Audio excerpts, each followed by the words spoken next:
Pajatu ifala hili KTV timakupasirani maprogramu osiyana-siyana. Lero tingokumbusana zomwe anayankhula malemu Saulo Chilima. Kulangiza komwe analangiza mtsogoleri wa dziko lino ku nthawi imeneyo. Uthenga omwe anatisiyira ife Malawi. Kumeneko kuti ndalama mukubato mafiyero mukugulisawo muyankha masiku ake asala ochepa.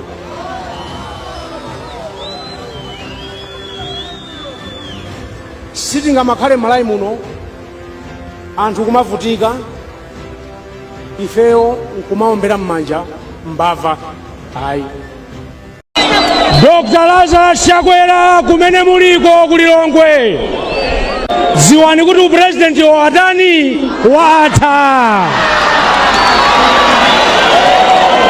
Inali chenjezo la Saulo Chilima kumpasa mtsogoleri wa dziko lino Dr. Lazarus Chakwera ndi chipani chake cha Malawi Congress Party potengera kuti MCP inkaonesa nkhaza kwa Vice President komanso Katangale amene akachita mtsogoleri wa dziko lino Dr. Lazarus Chakwera ndi boma lake la MCP. Siti tinabwera lero kunoko ndachita kuyitanidwa ndasika ndege lero airport nali kutali ndimangopemphera kuti ndege zisokonekere ndikafike.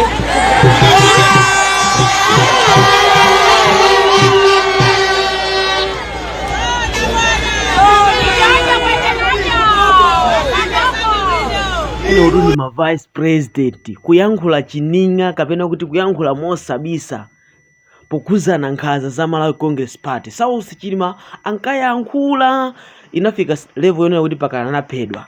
Endi Michael Usi ndamene mwamuvayo. Kodi muzavotera DPP mtsogoleri wake Peter Wamuthalika kapena muzavotera amene anasowesa Chilima ndi Kasambala?